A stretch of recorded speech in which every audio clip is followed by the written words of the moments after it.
Okay चलो start करते हैं ना। क्वेश्चंस करना है। होपफुली थ्योरी पढ़ के आया है सबने।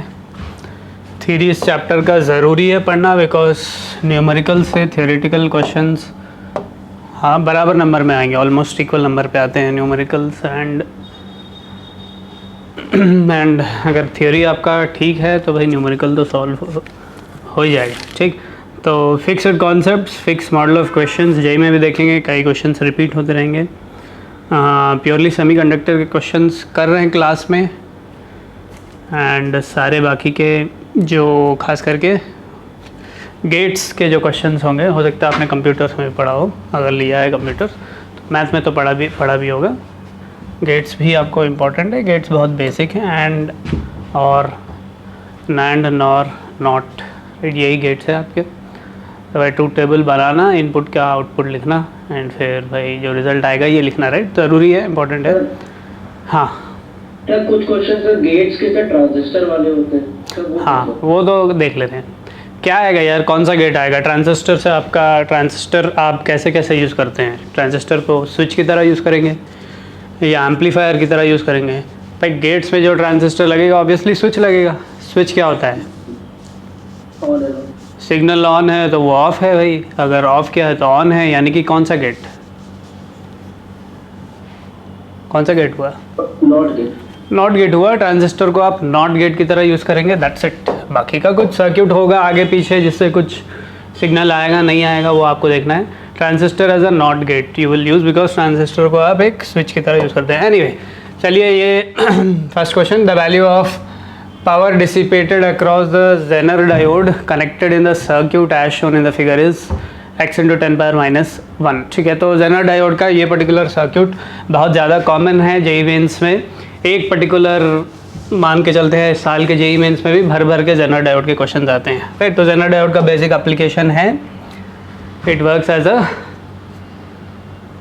Voltage regulator. Zener diode work करता है रिवर्स बायसिंग में, स्पेशल रीजन में, ब्रेकडाउन रीजन में, राइट। तो उस पर्टिकुलर रीजन में रिवर्स बायस में वर्क करता है, इसीलिए देखिए रिवर्स बायस तो मतलब ये पॉजिटिव है, राइट। सिग्नल का ये पॉजिटिव टर्मिनल है या बैटरी का पॉजिटिव टर्मिनल है, तो it works as a voltage regulator. ठीक है, तो Zener डायोड का होपफुली क्लियर है। पोटेंशियल दे रखा है 15 वोल्ट। तो भाई जब आप 15 वोल्ट से ज़्यादा रखेंगे तो Zener डायोड के अक्रॉस पोटेंशियल 15 वोल्ट ही रहेगा, उससे ज़्यादा नहीं होता है, करेक्ट। तो अब ये आपका यही सर्क्यूट है, right. This is the circuit. इसमें कई सारे मॉडिफिकेशंस करके हो सकता है पूछे कि what is the potential across the Zener diode, what is the potential across this resistor, what is the potential across this resistor. ये आपका एक सीरीज रेजिस्टर है जो 35 ओम है, एंड भाई Zener डायोड का पोटेंशियल दे रखा है 15 वोल्ट, ठीक है, एंड ये 90 ओम का रेजिस्टर है। ओके, तो यही कॉमन सर्क्यूट है। ये सीरीज रेजिस्टर कहेंगे, ये लोड रेजिस्टर कहेंगे। लोड रेजिस्टर मतलब आपका सर्क्यूट आप Zener डायोड से पैरेलल लगाएंगे, क्योंकि आप अपने लोड को प्रोटेक्ट करना चाहते हैं from an unregulated high voltage, right. Doesn't matter कि ये 22 वोल्ट्स है या 220 वोल्ट्स है। ये यहाँ पे तो 22 वोल्ट्स है इस क्वेश्चन में। अगर 220 भी होगा तो Zener डायोड के अक्रॉस 15 वोल्ट से ड्रॉप होगा, बाकी का पूरा इस सीरीज रेजिस्टर पे ड्रॉप होगा। एनीवे, तो क्या पूछा है वैसे? Power of the Zener diode पूछा है, यानी कि आपको पोटेंशियल, कोई भी इलेक्ट्रिकल इंस्ट्रूमेंट का power, instantaneous power is V into I. यही करना है आपको, V इंटू आई ही निकालना है इस पर्टिकुलर पॉइंट पे भी। V तो दिया हुआ है ऑलरेडी 15, इसके थ्रू करंट निकालना है। तो इसके थ्रू करंट सीधा सीधा आप नहीं निकाल सकते, because you do not know what the effective resistance is. लेकिन 22 है, यहाँ से यहाँ 15 है, तो बाकी का 7 कहाँ पे है? यहाँ पे है।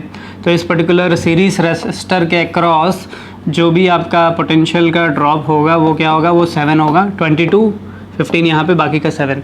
तो भाई इसमें करंट I0 मान लेते हैं। तो ये I0 करंट क्या होगा? रेजिस्टेंस 35, वोल्टेज 7, तो 7/35, ठीक है। तो 1/4 एम्पियर आपके बैटरी से निकल रहा है, करेक्ट। ओके, इसके अक्रॉस जो पोटेंशियल है वही इसके अक्रॉस भी होगा, बिकॉज वोल्टेज कांस्टेंट रखता है, वही तो फंडा है। तो भाई इस पर्टिकुलर लोड के थ्रू कितना करंट जा रहा है? Current through the load resistor, potential upon this, तो ये हो जाएगा 7/90 ना, नहीं सॉरी 15/90। 15/90 का मतलब क्या हुआ फिर? 1/6 ना, 1/6, राइट। तो भाई इसमें से 1/5 आ रहा है, इसमें 1/6 जा रहा है, तो बाकी का तो इसी में जाएगा। तो what is the current through the Zener diode, हो जाएगा फिर 1/5 माइनस 1/6, तो हो गया 36 माइनस 5, तो 1/30 है ना। तो पावर क्या हो जाएगा VI, तो V इज़ 15, करंट निकाल लिया 1/30, 15 इंटू 1/30, तो क्या हो गया 1/2, 0.5। अच्छा ये थोड़ा देख लीजिए केयरफुल, 0.5 नहीं करना है, इंटीजर टाइप है, तो 5 इंटू 10 पावर -1, राइट। तो 5 आपका x का वैल्यू 5, ठीक है। तो यहाँ पे भाई होपफुली पूरा फंडा क्लियर है। जेनर डायोड भाई मैक्सिमम क्वेश्चंस रिसेंट पैटर्न में जेनर डायोड के ही आ रहे हैं, ठीक। चलिए आगे बढ़ते हैं, next question. Next question for the given circuit, comment on the type of transformer used, axillary, auto, step up, step down. Okay, तो आपको इसमें से कौन से ट्रांसफार्मर्स पता है? हम लोगों को कौन से पता है? हमें स्टेप अप पता है, स्टेप डाउन पता है। क्या होगा भाई ये? स्टेप अप है या स्टेप डाउन है? देखिए ना, ये 220 वोल्ट है, इसका वोल्टेज कितना है? लोड 60 वाट कह रहा है एंड करंट 0.11 है। तो what is the EMF in the secondary circuit? यार कर लेते हैं, 0.1 इंटू पावर ना, EI, तो E का वैल्यू हाँ 60 अपॉन 0.11 को मैं 0.1 ले रहा हूँ, 0.11 ही ले लीजिए। तो भाई ये 600 से कब आएगा? 599 समथिंग। ये 220 दिख रहा है, तो ऑब्वियसली क्या है भाई? स्टेप अप है, ठीक है। ऑक्सिलियरी एंड ऑटो ट्रांसफार्मर्स क्या होते हैं? ऑटो समझ में आ रहा होगा, ऑटो क्या होगा? स्टेप अप है, स्टेप डाउन है, बस ट्रांसमिशन करना है, राइट। नेदर स्टेप अप ना स्टेप डाउन की तरह है, ठीक है। मतलब नंबर ऑफ लूप सेम है मान लो, ठीक। तो E1 और E2 बराबर होंगे ना, है ना। तो वो ऑटो हो गया। ऑक्सिलरी वर्ड का मीनिंग क्या होता है? जैसे कोई बिल्डिंग है, आप कहते हैं ऑक्सिलरी सपोर्ट, राइट, मतलब अल्टरनेट की तरह, है ना। जैसे भाई आपका कुछ लोड का कुछ ट्रांसफ़र हो रहा है, तो आपको कहीं एक्स्ट्रा सपोर्ट की ज़रूरत है, तो वहाँ पे आप एक्स्ट्रा अलग सोर्स से एक ट्रांसफार्मर लगा देंगे, वो ऑक्सिलरी मतलब सपोर्ट वाला transformer, right. Step up, step down and तीसरा ये ऑटो वाला। एनीवे ज़रूरी नहीं है आपको, आपका स्टेप अप स्टेप डाउन से ही काम आपका चल जाएगा। ओके, नेक्स्ट क्वेश्चन देखिए। An NPN transistor operates as a common emitter. भाई आपके सिलेबस में, अपने सिलेबस में कॉमन एमिटर ही है। Common emitter amplifier with a power gain of 10 power 6। The input resistance is 100, output resistance is this much. Then common emitter current gain beta. Okay, वो beta है, normal beta है। Okay, सारे transformers के numericals करने के लिए आपको क्या पता होना चाहिए? ट्रांसफार्मर्स कह रहा हूँ, ट्रांजिस्टर्स के न्यूमेरिकल या सेमीकंडक्टर्स के न्यूमेरिकल्स करने के लिए एक तो भाई जेनर डायोड का क्वेश्चन काफ़ी कॉमन है।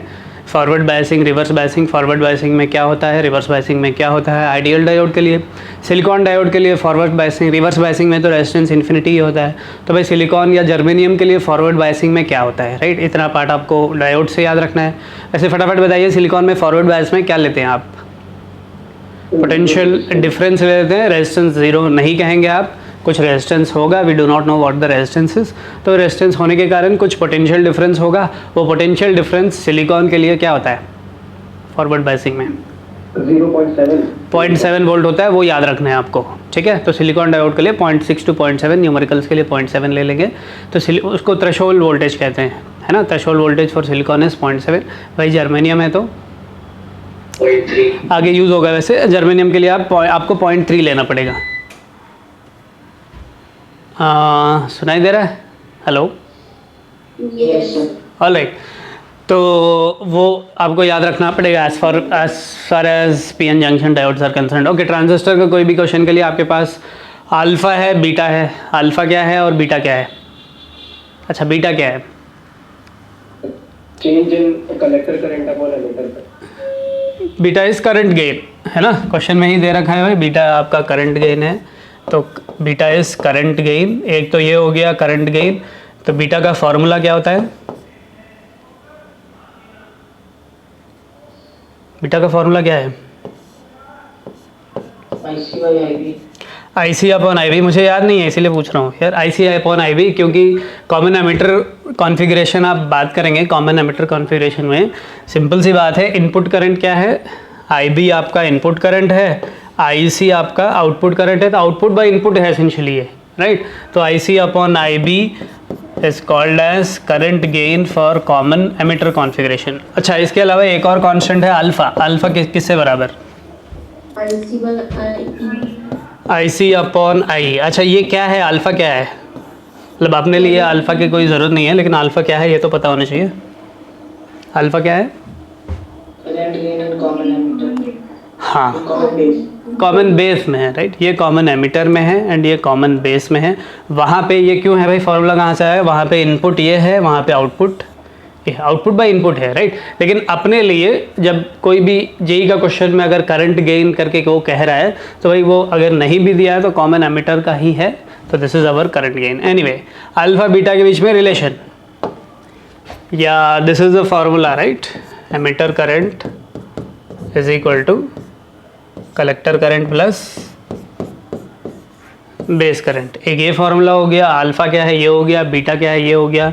जो हमने लिखा है ऊपर और नीचे डेल लगा देंगे तो वो AC के लिए होगा, अगर सीधा सीधा लिखा है तो वो DC के लिए होगा। DC एंड AC के ऑलमोस्ट बराबर होते हैं बिकॉज वो लीनियरली इंक्रीज होता है इन एक्टिव रीजन, ठीक है। एनीवे, तो इस इक्वेशन को किससे डिवाइड करेंगे तो आपका अपना आंसर आ जाएगा? IC से डिवाइड करेंगे, दिस होल बाय IC करेंगे तो ये क्या हो जाएगा? IC अपॉन I आपका अल्फ़ा था तो ये हो जाएगा 1 by alpha. IC upon IC 1 हो जाएगा। IC अपॉन IB क्या है? 1 बाई बीटा, राइट। ये एक फार्मूला हो गया, ठीक है। एक तो ये हो गए। फिर आपको पता होना चाहिए ट्रांजिस्टर में कट ऑफ रीजन क्या है, सैचुरेशन रीजन क्या है, एक्टिव रीजन क्या है। एक्टिव रीजन में जनरली ट्रांजिस्टर बना है वर्क करने के लिए। एक्टिव रीजन में क्या होता है, ये सारे फॉर्मूले आप यूज़ करेंगे, ठीक है। एंड एक्टिव रीजन में it works as a amplifier with current gain of beta, और भाई voltage gain and power gain क्या है फॉर्मूले? वोल्टेज गेन का फॉर्मूला करंट गेन इनटू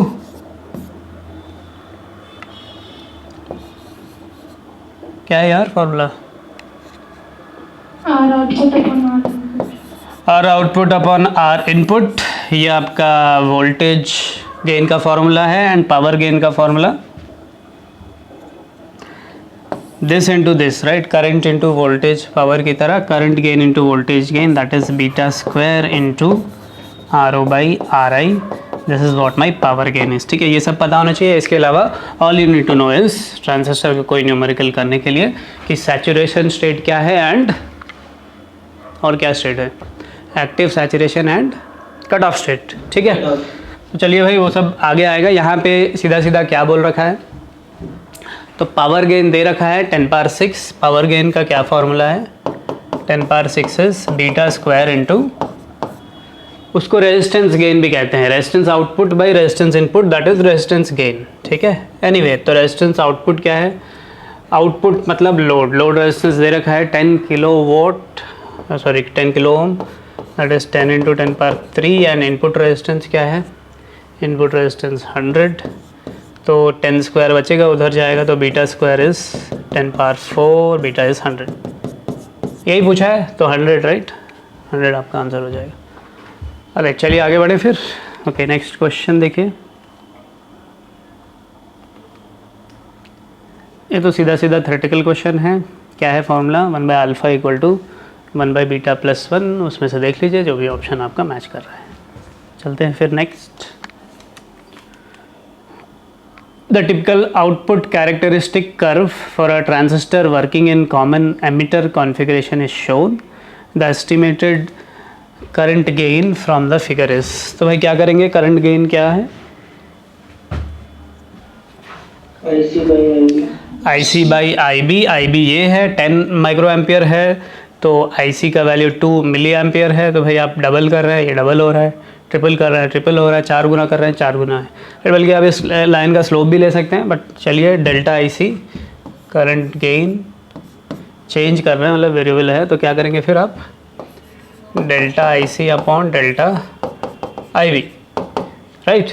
तो भाई डेल्टा आई सी यहाँ से यहाँ ले लेते हैं, तो डेल्टा आई बी कितना है 10 से 20, that is 10 micro ampere.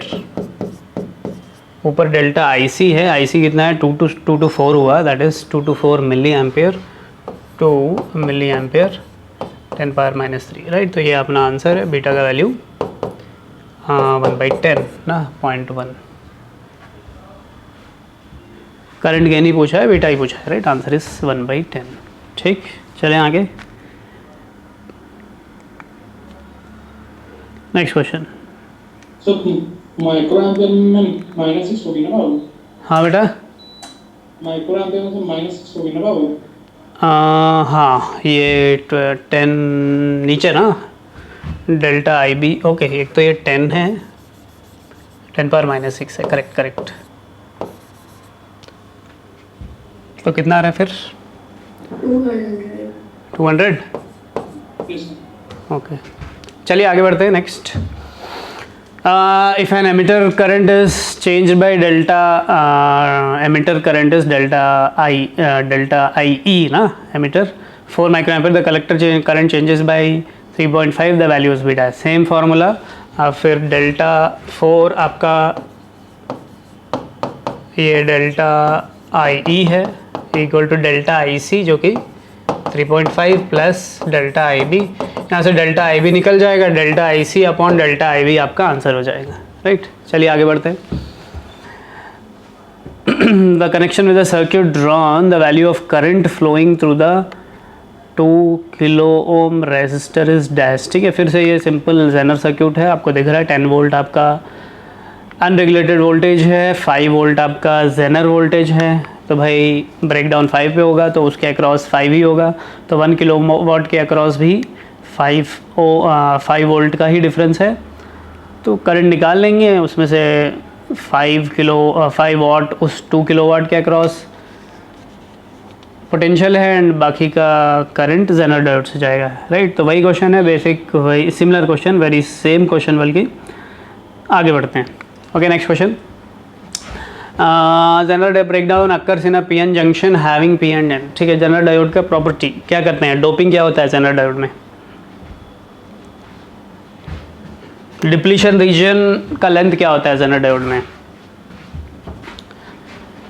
Depletion region का लेंथ, भाई डिप्लीशन रीजन का लेंथ जितना कम होगा, आप ऐसे सोच सकते हैं, उतना ज़्यादा क्या होगा, बल्कि जितना हाईली डोप्ड होगा आपका पीएन जंक्शन तो आपका डिप्लीशन रीजन उतना पतला होगा।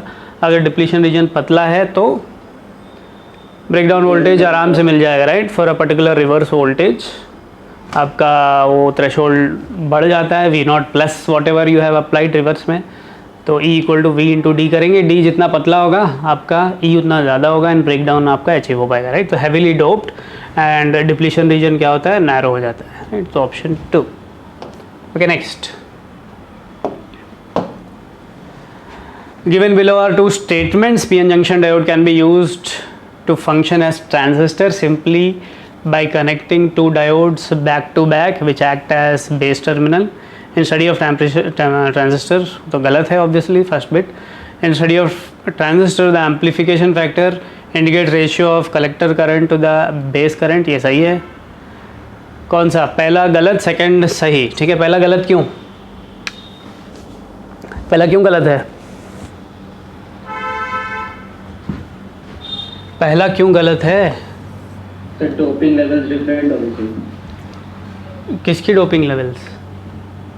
सर जो एमिटर और बेस। ये कह रहा है जैसे ये पीएन, एक पीएन है तो भाई एक एनपी ले लीजिए, ये एक पीएन ही ले लीजिए, उल्टा कर लीजिए, एक एनपी ले लीजिए।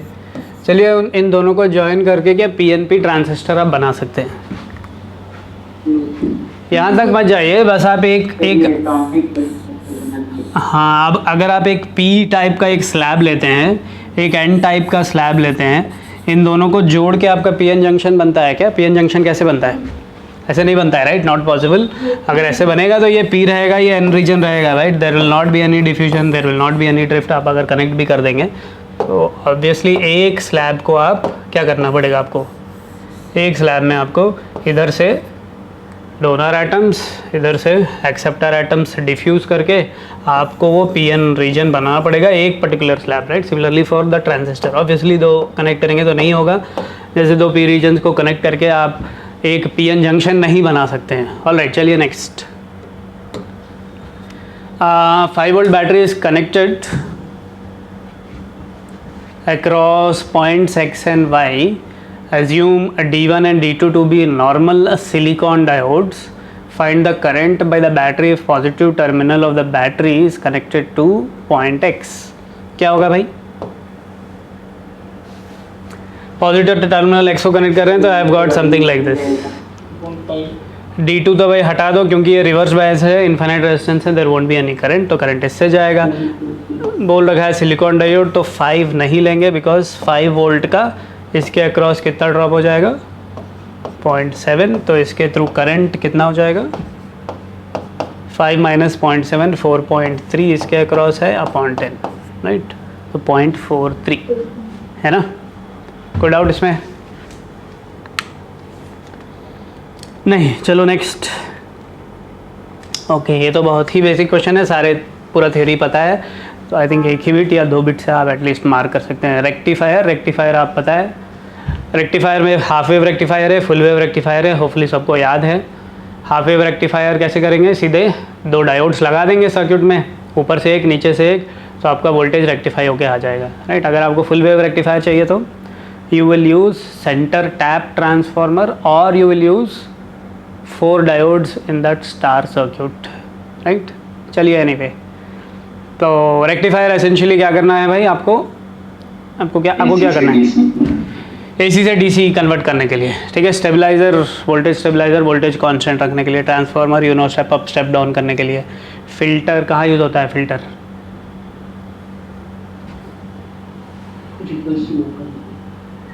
हाँ, कुछ पर्टिकुलर फिल्टर मतलब फ्रीक्वेंसी फ़िल्टर है वो, राइट।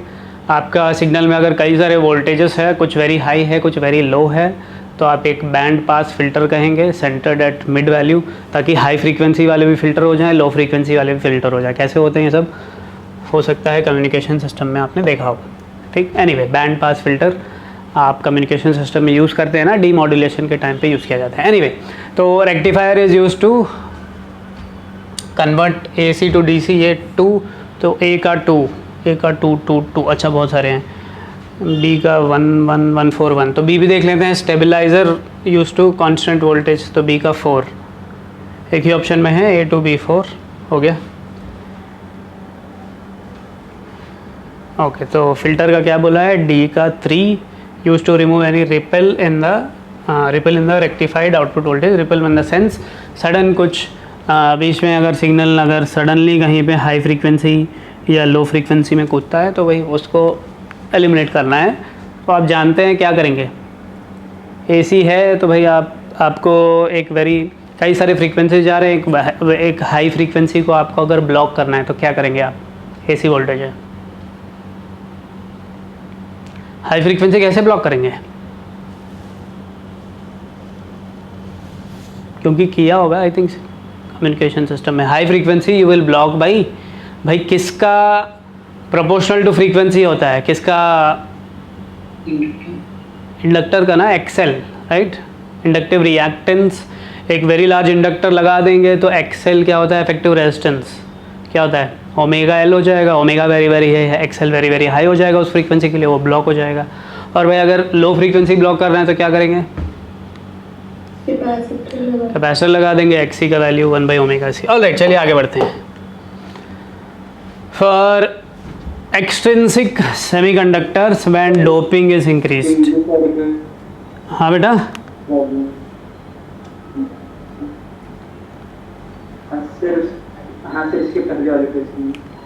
ये हाँ, तो इसमें वो 0.7 डायरेक्टली कैसे दिया, मतलब बिकॉज सिलिकॉन डायोड का जब आप ग्राफ बनाते हैं, ग्राफ कैसे बनता है,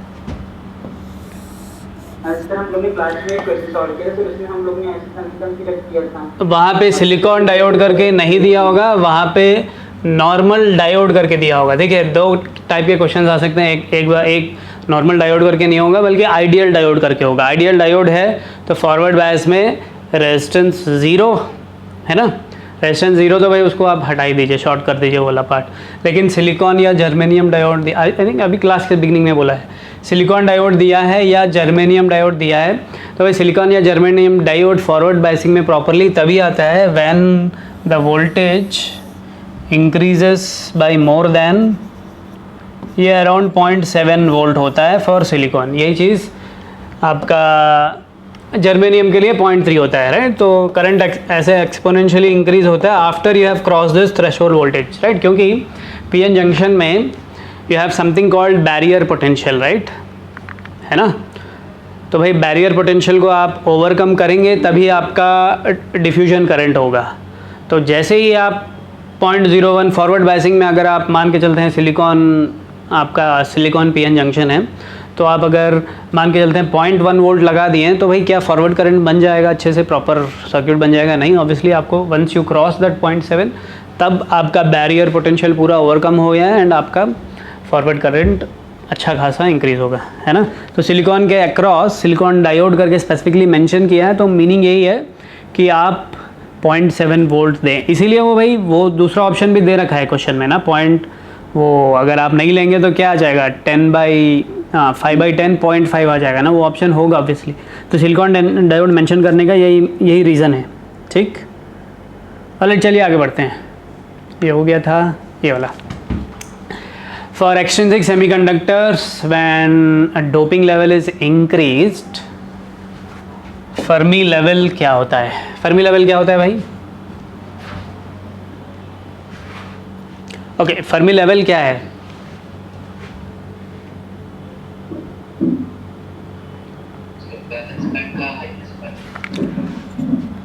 Fermi level like centre of energy है, ओके। जैसे आपका नॉर्मल मान के चलते हैं ये सेमीकंडक्टर है, राइट। तो क्या है भाई, ये हाई एनर्जी वाले यहाँ से जंप कर लिए हैं, ठीक। तो you have free electrons and equal number of holes भी है, ये ऊपर वाले एनर्जी लेवल पे होंगे वो, ठीक है। तो इनका सेंटर ऑफ एनर्जी क्या है? मतलब essentially something like centre of energy is based on the, मतलब सेंटर ऑफ ग्रेविटी, जहाँ पे वेट आपको देंगे उसका एनर्जी को, ठीक है। चार्ज तो इक्वल आप ले लेंगे ऑब्वियसली, इक्वल एंड ऑपोजिट। समझ में आ रहा है क्या कह रहा हूँ? तो जैसे सेंटर ऑफ कोई बॉडी का सेंटर ऑफ मास है, वैसे एनर्जी का जो भाई आपके इफेक्टिव जो चार्ज कैरियर्स हैं which are electrons and holes, उन इलेक्ट्रॉन एंड होल्स का इफेक्टिव सेंटर ऑफ एनर्जी किस लेवल पे है, that is what Fermi energy is, ठीक है। अब अगर एक्सट्रिंसिक सेमीकंडक्टर है तो फर्मी लेवल कहाँ पे रहेगा आप बताओ? जितने इलेक्ट्रॉन्स है उतने होल्स हैं, एग्जैक्टली बीच में रहेगा, right. That is what Fermi level is. समझ में आया? ठीक, ओके। अगर मैं इलेक्ट्रॉन्स बढ़ा दूंगा तो क्या होगा? सिंपल सी बात है, इलेक्ट्रॉन्स बढ़ाऊंगा तो सेंटर ऑफ एनर्जी क्या है भाई? इलेक्ट्रॉन्स का एनर्जी ऊपर है ना, ये सारे फ्री इलेक्ट्रॉन्स, तो ऊपर शिफ्ट हो जाएगा। एंड अगर मैं होल्स बढ़ा दूंगा तो नीचे।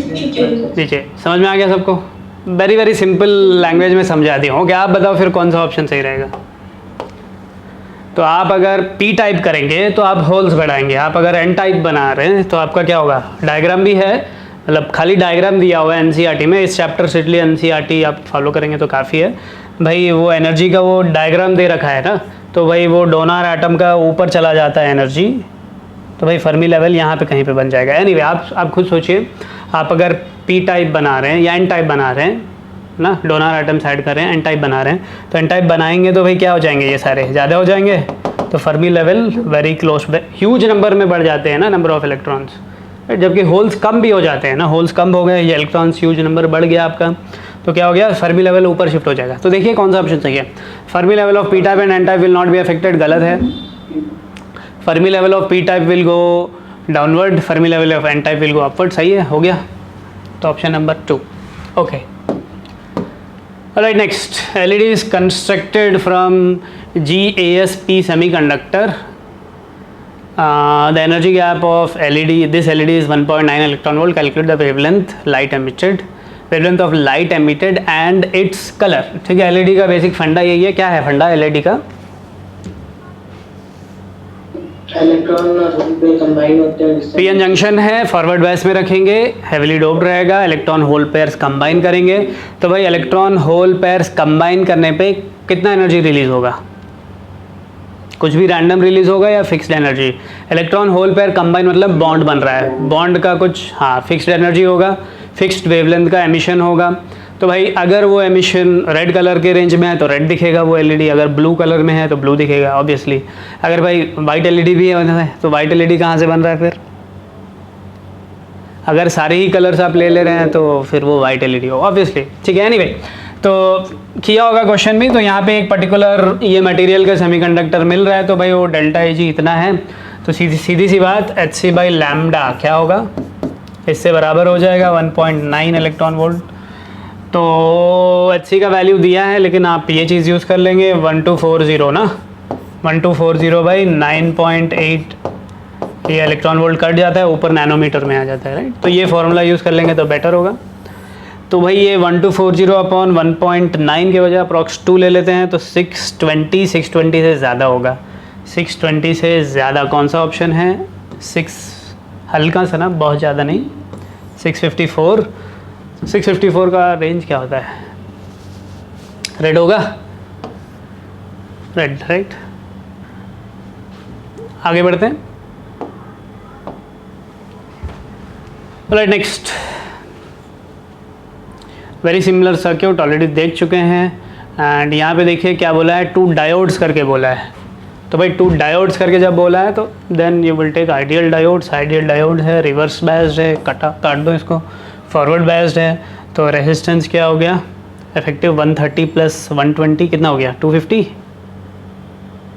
सर रेजिस्टेंस डायोड का द बैटरी वोल्टेज, अच्छा रेजिस्टेंस है, ऑल राइट। फॉरवर्ड बायस में बोल रखा है 50, तो दे रखा है रेजिस्टेंस, वेरिएबल रेजिस्टेंस होता है, राइट। रेजिस्टेंस क्या होता है? R = क्या होता है? V/I। तो भाई पूरा फंडा यही है ना कि आपका रेजिस्टेंस वेरिएबल है, इसीलिए आप चीज़ों को कंट्रोल कर पा रहे हैं, राइट। तो बेसिक फंडा यही है कि आपका रेजिस्टेंस वेरिएबल है। एनीवे तो ΔV/ΔI आपका वेरिएबल रेजिस्टेंस होता है। एनीवे तो इस इंस्टेंट पे बोल दिया है कि 50 ओम है, 50 ना, हाँ 50। तो 130 250 50 कितना हो गया? 300। इसको तो कट कर दो, 6/300 आपका करंट है through this battery, through this diode and this resistor, right. वही आंसर है 6/300। चलिए आगे बढ़ते हैं नेक्स्ट। ओके, आई थिंक ये करने की ज़रूरत नहीं है, ऑलरेडी 1-2 एग्जांपल्स देख चुके हैं। चलिए आगे बढ़ते हैं। ओके, ये तो आप करेंगे। ये क्वेश्चन देखिए, when a diode is forward biased it has voltage drop of 0.5 volt, the safe limit of current through the diode is 10 milliampere. If battery of EMF 1.5 volt is used in the circuit, the value of minimum resistance to be connected in series with the diode so that the current does not exceed the safe limit. आप बनाइए फटाफट, circuit बना लीजिए। उसके across बोल रखा है कि कितना वोल्ट का मैक्सिमम कितना वोल्ट हो सकता है एंड कितना करंट भी जा सकता है बोल दिया है, राइट। तो आप एक रेजिस्टेंस को सीरीज में रख रहे हैं, ठीक है। तो बैटरी दिया हुआ है, डायोड है फॉरवर्ड बायसिंग में, एंड आप एक रेजिस्टेंस को सीरीज में लगा रहे हैं ताकि आपका डायोड सेफली वर्क करे। ओके, तो forward biasing it has a drop of 0.5 volt. तो ये 0.5 वोल्ट है, बैटरी कितने का है? 1.5 वोल्ट। तो भाई यहाँ कितना ड्रॉप हो रहा है? 1 वोल्ट ड्रॉप हो रहा है। तो you have to connect a resistor R such that current क्या ना हो भाई? Current does not exceed the safe limit. Safe limit कितना है? 10 milliampere। तो चलिए मिनिमम रेजिस्टेंस की बात करते हैं। तो भाई करंट मैक्सिमम होगा, तो करंट 10 milliampere है, ठीक है। तो ये तो ओमिक रेजिस्टेंस है, V = IR कर लेंगे। तो 1 = I10 milliampere into that resistance. तो R कितना आ रहा है? 100 ओम आ रहा है। अच्छा, मान के चलते हैं अगर 100 ऑप्शन में नहीं है यहाँ पे, ओके है। अगर 100 ऑप्शन में नहीं है तो क्या मार्क करेंगे? 200 मार्क कर लेंगे, है ना। उसके बाद 100 के बाद जो मिनिमम है वो 200 है। तो एक्चुअली 100 200 300 पे भी वर्क करेगा। मिनिमम बोला है, क्वेश्चन में दिया होगा मिनिमम। मिनिमम बोला है ना, मिनिमम रेजिस्टेंस 100 एटलीस्ट आप लगाएंगे so that your diode works safely. ठीक है, नेक्स्ट क्वेश्चन, चलिए आगे बढ़ते हैं। Take the breakdown voltage of Zener diode used in given circuit of the circuit as 6 volt. ठीक है, for the input voltage shown in the figure below the time variation of output voltages. ठीक है, तो ये input voltage आपका normal AC cycle दिया है, तो आपका आउटपुट वोल्टेज क्या है, दैट इज द क्वेश्चन। क्या होगा? Third option.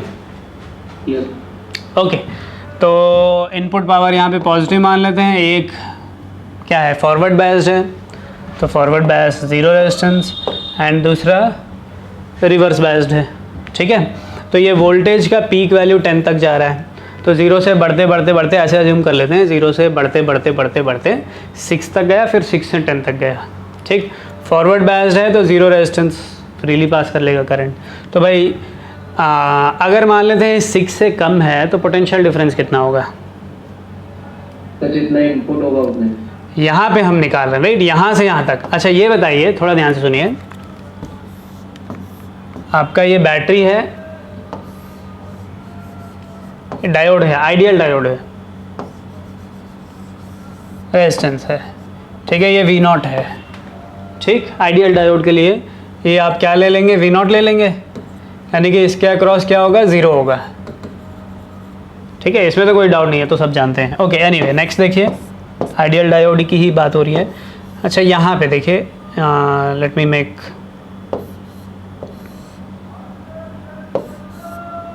सीधा ऐसे ही लगा देता हूँ, यहाँ पे मैं एक वोल्ट मीटर लगाता हूँ। ठीक, इसका V0 है, तो ये वोल्ट मीटर का रीडिंग क्या होगा, 0 होगा क्या? इस वोल्ट मीटर का रीडिंग क्या होगा? इस वोल्ट मीटर का रीडिंग V0 होगा। लॉजिक क्लियर सबको, कोई डाउट नहीं। आप ऐसे सोचिए, एक सर्क्यूट है, एक आप एक very very very large resistance लगाइए, एक स्मॉल रेजिस्टेंस लगाइए, राइट, यहाँ पे एक और रेजिस्टेंस भी लगा लीजिए चाहे तो, राइट। तो आप इसके अक्रॉस वोल्टेज अगर देखते हैं तो ये रीडिंग क्या होगा, जैसे कि मान के चलते हैं ये 10 पावर 6 है और ये 1 ओम है, तो भाई इसका रीडिंग क्या होगा? करंट नहीं होगा, यानी कि करंट बहुत कम होगा, लेकिन पूरा का पूरा वोल्टेज इसी के अक्रॉस ड्रॉप होगा, जहाँ पे रेजिस्टेंस है वहीं पे ड्रॉप होगा करंट, तो भाई इसका रीडिंग V0 हो जाएगा। ठीक है, तो इस चीज़ में दिमाग में रखते हुए, तो जब आपका 0 से जब आप बढ़ा रहे हैं, इसके अक्रॉस तो पोटेंशियल 0 है, लेकिन बाकी का पूरा इसके अक्रॉस ड्रॉप होगा रिवर्स बायस में ना, लेकिन मैक्सिमम कितना ड्रॉप हो सकता है, बढ़ के बढ़ के उसका V ब्रेकडाउन VBR तक मैक्सिमम जा सकता है, विच इज़ 6 वोल्ट, राइट। तो भाई आप ग्राफ में आप 0 से 6 तक वहीं जाएंगे, जैसे ही वोल्टेज 6 से ज़्यादा हो जाएगा, ये वाला डायोड आपको रेगुलेट कर देगा, तो आपका वोल्टेज कांस्टेंट होगा। फिर जैसे ऊपर बढ़ के जैसे 6 से कम हो रहा है तो ये हो जाएगा, right. Similarly for other cycle, जब ये पॉजिटिव हो जाएगा तो ये फॉरवर्ड बायस, इसके अक्रॉस 0 हो जाएगा, इसके अक्रॉस वॉट एवर वोल्टेज जो आप लगा रहे हैं, अगर वो 6 से कम है तो that will be the potential across this. ठीक है, एनीवे, तो ऑप्शन कौन सा? ऑप्शन ये वाला, राइट। ये ऑब्वियसली, स्ट्रेट लाइन है। हाँ बेटा, स्ट्रेट लाइन नहीं है, वो कर्व है, गलत डायग्राम है। अगर एक स्ट्रेट लाइन है एंड एक कर्व है तो आप कर्व वाला मार्क करेंगे, है ना। यहाँ पे देखिए ये नीचे वाला कर्व दे दिया, ऑब्वियसली गलत है, ऐसे जाएगा फिर वो ऐसे हो जाएगा ना। ऑलराइट, चलिए नेक्स्ट, ये आप करेंगे। With increasing biasing voltage of a photo diode the photo current magnitude क्या होगा भाई? Fourth option. सारे होपफुली सारे ग्राफ्स आपको याद है। फोटो डायोड का ग्राफ कैसे रहता है? फोटो डायोड में क्या होता है? What is the use of photo diode? Light sensing device. Light sensing device, आप इंटेंसिटी की तरह आप मान के चलिए मेजर कर रहे हैं, राइट। तो भाई कुछ ऐसे होगा, ठीक है। मतलब फोटो डायोड में एसेंशियली आप डिप्लीशन रीजन में मान के चलते हैं आप लाइट इंसिडेंट कर रहे हैं, इलेक्ट्रॉन होल पेयर्स बन रहे हैं जिसकी वजह से करंट बन रहा है, इन द सेंस आपका ड्रिफ्ट करंट बढ़ रहा है which is reverse current, right, reverse current आ रहा है। अच्छा, जैसे जैसे आप वोल्टेज बढ़ाएंगे तो भाई वो करंट बढ़ेगा, तो भाई करंट बढ़ रहा है, लेकिन भाई एक लिमिट होगा कि नहीं, रिवर्स करंट का लिमिट एकदम तुरंत आ जाएगा। क्यों? आपका लाइट इंसिडेंट हो रहा है, मान के चलते हैं n फोटॉन्स इंसिडेंट हो रहे हैं, तो कितने इलेक्ट्रॉन होल पेयर्स बनेंगे? n ही बनेंगे, ये बहुत सारे हैं। ऑब्वियसली इंटेंसिटी को डबल करेंगे तो आपका क्या होगा, ये डबल होगा, लेकिन ये भी कांस्टेंट हो जाता है after some reverse current, right. अगर पूरा ड्रिफ्ट हो जा रहे हैं, सारे इलेक्ट्रॉन होल पेयर्स ड्रिफ्ट हो जा रहे हैं, उसके बाद और नहीं बढ़ेंगे ऑब्वियसली, तो obviously there will be some kind of saturation. Anyway, ये अगर इंटेंसिटी I1 है, ये इंटेंसिटी I2 है of the light incident photon intensity, तो कौन ज़्यादा है, I1 या I2? I2 ज़्यादा है, ज़्यादा इंटेंसिटी है, इसलिए ज़्यादा करंट है। ऑलराइट, एनीवे, तो भाई क्या होगा, वो बढ़ेगा फिर सैचुरेशन आ जाएगा, increases initially and सैचुरेट्स। Alright, next इस क्वेश्चन को देखिए। 2 Zener diodes A and B having breakdown voltages in the circuit shown 6 and 4 volt है। The output voltage V0 varies with input of 6 and 4 volt respectively are connected। I think framing कुछ गलत है, ठीक है। are connected as shown in the voltage linearly increasing with time। अच्छा, voltage जो भी लगाया है you are increasing it linearly with time, ठीक। तो which represents the question क्या पूछ रहे हैं, the output voltage V0 variation with input voltage, okay, of 6 volt and 4 volt Zener diodes, ठीक है। ऑलराइट, तो आपको Zener diodes के अक्रॉस पोटेंशियल डिफरेंस बताना है, क्या होगा?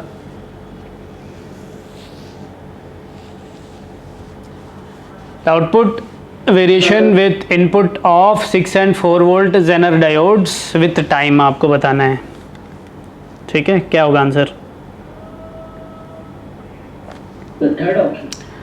थर्ड ऑप्शन होगा। यहाँ पे V0 अगर कह रहा है तो थोड़ा सा फिर प्रॉब्लम है, क्योंकि भाई V0 क्या है, V0 तो ये इनपुट वोल्टेज है ना। तो एक्चुअली क्वेश्चन में कुछ अलग बोला है, डायग्राम में कुछ अलग दिया है। You are talking about voltage across the 6 volt and 4 volt diode, ठीक है। क्योंकि भाई यहाँ से यहाँ अगर वोल्टेज आप कह रहे हैं ये तो पैरेलल है, भाई कितना होगा, वो तो सेम ही होगा, है ना। एंड किससे बराबर होगा, V0 के बराबर होगा, टिल एटलीस्ट सर्किट में ये दिया होना चाहिए, ये अनरेगुलेटेड इनपुट वोल्टेज की तरह है, तो भाई स्टेबलाइजर की तरह एक वहाँ पे एक पैरेलल रेजिस्टेंस भी लगाना चाहिए उसको, ठीक है। तो क्वेश्चन में कई सारे एटलीस्ट डायग्रामेटिकली कई सारे मिस्टेक्स हैं, ठीक है। तो वोल्टेज बढ़ाएंगे तो बढ़ते जाएगा, फिर कंडक्ट करने लगेगा, राइट। 4 volt पहले कंडक्ट करने लगेगा, फिर वोल्टेज बढ़ाएंगे तो इसके अक्रॉस कितना ड्रॉप होगा, 4 volt ही ड्रॉप होगा, बाकी का किसके अक्रॉस ड्रॉप होगा। जैसे आप वोल्टेज बढ़ा रहे हैं 4 से ज़्यादा कर लिए, तो 4 से ज़्यादा के बाद ये कंडक्ट करने लगेगा, इसके अक्रॉस 4 volt होगा, बाकी का रजिस्टर के थ्रू होगा। तो 4 से बढ़ाए इसके अक्रॉस 4 ही रह जाएगा, 4 कांस्टेंट रह जाएगा, ये हो गया, ठीक है। तो बड़ा लीनियरली, फिर 4 कांस्टेंट हो गया, फिर लेकिन इसके अक्रॉस क्या होगा, और करंट बढ़ेगा, मतलब ये वोल्टेज बढ़ाते और बढ़ेगा, ये कहाँ तक जाएगा, इसके अक्रॉस पोटेंशियल 6 होगा। तो भाई ये V0 नहीं है, V0 is the voltage across, जैसे क्वेश्चन में हो सकता है डायग्राम खुद से बनाया हो किसी ने, ये voltage across this diode and this diode की बात कर रहा है, not the voltage across this. इसके अक्रॉस वोल्टेज क्या होगा भाई, हाँ क्या होगा, बढ़ते 6 तक जाएगा, है ना, राइट, क्योंकि बाकी का तो यहाँ ड्रॉप होगा ना, राइट। चलिए आगे बढ़ते हैं। सर अगर इसमें सर 100 ओम वाला रेजिस्टेंस ना होता तो सर कैसा ग्राफ होता? तो फिर आप वो ऐसा सिचुएशन हो गया कि आप एक बैटरी कुछ टाइम के बाद 6 volt एंड 4 volt इसको शॉर्ट कर दे रहे हैं, ठीक है। ऐसा ऑब्वियसली नहीं होगा, या तो यहाँ रेजिस्टेंस होगा, या तो यहाँ रेजिस्टेंस होगा, या तो दोनों जगह रेजिस्टेंस होगा। ऑब्वियसली कोई क्वेश्चन वैसा आपका नहीं आएगा, मतलब वहाँ पे आपका किरचॉफ लूप लॉ नहीं लगेगा, पूरा का पूरा आपका इलेक्ट्रिसिटी पूरा जो बेस्ड है that is based on conservation of energy, right. Kirchhoff loop law नहीं लग रहा है, मतलब कुछ स्पार्क्स निकलेंगे, कुछ एनर्जी का डिसिपेशन हो जाएगा, सडनली होते रहेगा, ये सब आप नहीं बता सकते हैं कि क्या हो रहा है, राइट। मतलब आप मैथमेटिकली कुछ नहीं बता पाएंगे, ठीक। चलिए फिर आगे बढ़ें। Alright, you will do it. Next the output characteristics of transistor shown in the figure when DC is 10 volt and IC equal to 4 milliampere, then the value of BAC is, फिर से वही करेंगे, BAC is what, ये IB के अलग अलग values हैं, obviously graph ठीक से नहीं है, प्रॉपर ग्राफ में आप देख लीजिए। तो डेल्टा IB आपको निकल जाएगा, डेल्टा IC ग्राफ में दे रखा है, राइट, तो delta IC upon delta IB आपका BAC और that will also be equal to BDC। ठीक है, चलिए आगे बढ़ते हैं। Which of the following operation is reversible, आप कर लीजिए। ऑपरेशन रिवर्सिबल कब होगा, कैसे बताएंगे कि ऑपरेशन रिवर्सिबल है कि नहीं है? How will you say whether an operation is reversible और नॉट? सिंपल सी बात, कुछ इनपुट्स दे रहे हैं, इनपुट्स पॉसिबल क्या है, जैसे यहाँ पे इनपुट्स पॉसिबल क्या है, 0 0 0 1 1 0 1 1, राइट, 4 इनपुट्स के लिए आप आउटपुट्स देख रहे हैं। इसकी बात नहीं कर रहा हूँ, कोई रैंडम केस, राइट, कुछ आउटपुट्स आ रहे हैं भाई, उन आउटपुट से क्या आप वापस इनपुट्स ले आ सकते हैं, यानी कि भाई आपके आउटपुट्स क्या होना चाहिए, डिस्टिंक्ट होना चाहिए, उन आउटपुट से आप क्या इनपुट्स ले आ सकते हैं, दैट इज़ द फंडा रिवर्सिबिलिटी के लिए। यहाँ पे तो आपको दिख रहा है ये 2 इनपुट है, 2 इनपुट के क्या होंगे, मतलब 2 इनपुट है तो कितने इनपुट्स हैं, 4 इनपुट्स हैं, कितने इनपुट्स पॉसिबल है, 0 0 0 1 1 0 1 1, है ना, तो 4 इनपुट्स है, 4 इनपुट के 2 ही आउटपुट्स पॉसिबल है, या तो 0 या तो 1, तो भाई कोई 2 का तो एक सेम आउटपुट होगा, समझ में आ रहा है, 2 इनपुट्स का सेम आउटपुट होगा तो आउटपुट से आप इनपुट नहीं निकाल पाएंगे, समझ में आ रहा है क्या कह रहा हूँ? नहीं,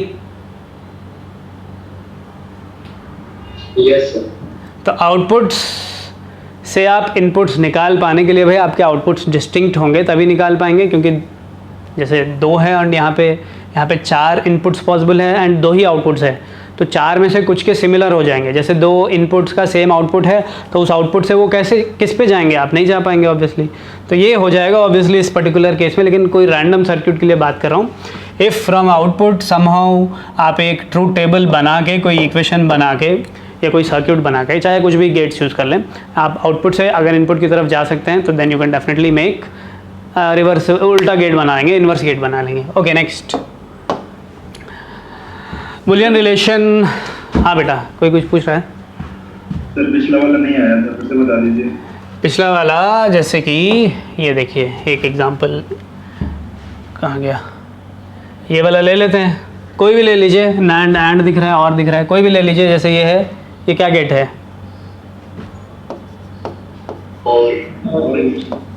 ये और है, ये और है,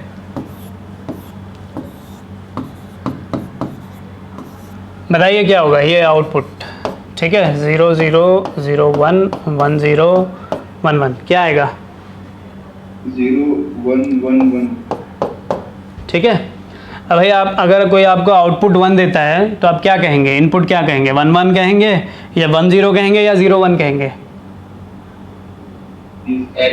कुछ भी हो सकता है। तो क्या आप आउटपुट से इनपुट कोई सर्किट बना सकते हैं, क्योंकि भाई 1 दे रहा हूँ तो आप जानते ही नहीं है कि क्या है आपका इनपुट, तो कैसे निकाल पाएंगे, तो इस गेट को आप क्या रिवर्स कर सकते हैं, ऑब्वियसली नहीं कर सकते हैं, तो वो बात है वहाँ पे, ठीक है। नॉट के लिए कर सकते हैं कि नहीं, भाई 1 दिया तो 0 है, ये नॉट ही है, नॉर पे वो लगा दिया है ना, way of making a NOT gate, ठीक है। एनीवे, तो भाई आप 1 देंगे तो 0 आता है, 0 देंगे तो 1 आ रहा है, तो आप क्या है फिर, या एसेंशियली इसका इन्वर्स क्या है, इन्वर्स भी नॉट गेट ही है, तो आउटपुट इसका रिवर्स गेट हम कर सकते हैं क्या, डेफिनेटली कर सकते हैं, यानी कि इनपुट आप निकाल सकते हैं। ऑलराइट, चलिए आगे बढ़ते हैं। ऑलराइट, क्वेश्चन तो क्या बोल रखा है, Boolean relation at the output stage Y for the following circuit is this. Okay, ये गेट क्या है, ये कुछ यहाँ पे डायोड से आप कुछ बना रहे हैं एंड देन वो तो आपको समझ में आ रहा है वो क्या होगा, उधर वाला पार्ट क्या होगा, ये क्या करेगा, ट्रांजिस्टर है, क्या करेगा, ये तो नॉट करेगा, है ना, ट्रांजिस्टर एज अ स्विच, ये तो स्विच है डेफिनेटली, दिस इज नॉट, ये क्या है, और है भाई, अगर दोनों 0 है, ए और बी दोनों 0 है, यानी कि ओपन है, 0 0 है, तो भाई आउटपुट क्या होगा, 0 ही होगा। इसमें से कोई भी 1 होगा तो भाई आपका वोल्टेज पहुंच जा रहा है वहाँ पे, फॉरवर्ड बायसिंग है, दोनों फॉरवर्ड बायसिंग है, तो ये क्या है, ये और है एंड वो नॉट है, तो यानी कि क्या हो रहा है, नॉर हो रहा है, नॉर क्या है, इनपुट ए एंड बी है, तो ए प्लस बी बार ना, विच इज़ कौन सा रूल से निकाल लेंगे, मतलब ये ऑप्शन तो दिख नहीं रहा मुझे, A bar dot B bar De Morgan's rule, right. हाँ, फोर्थ ऑप्शन। तो ये भाई ये पता है आपको या डिस्कस करना होगा? नॉट के बता दीजिए। नॉट ही होगा, बिकॉज आपका जो ट्रांजिस्टर है वो, आपने वर्किंग ऑफ ट्रांजिस्टर पढ़ा है क्या? क्या पढ़ा है वर्किंग ऑफ ट्रांजिस्टर में? वर्किंग ऑफ ट्रांजिस्टर पढ़ा है? Sir only as amplifier. Yes sir, एक फॉरवर्ड बायस, एक रिवर्स बायस। स्विच नहीं देखा है? चलिए आगे देख रहे हैं। आगे आपका ट्रांजिस्टर का डायग्राम आएगा, वहाँ पे मैं समझा दे रहा हूँ, ठीक है? पढ़ा होगा ना? वैसे आप you will use a transistor इधर एज अ एम्पलीफायर। एम्पलीफायर मतलब सिग्नल एम्पलीफायर, राइट? चाहे वो करंट हो चाहे वोल्टेज हो, राइट? उसको एम्पलीफाई कर रहे हैं, ठीक है? एंड स्विच मतलब, स्विच का मतलब क्या है? कौन सा गेट है स्विच? 0 पे 1, 1 पे 0, right? That will be not. Okay, तो ट्रांजिस्टर एज स्विच थोड़ा डिस्कस कर लेते हैं आगे।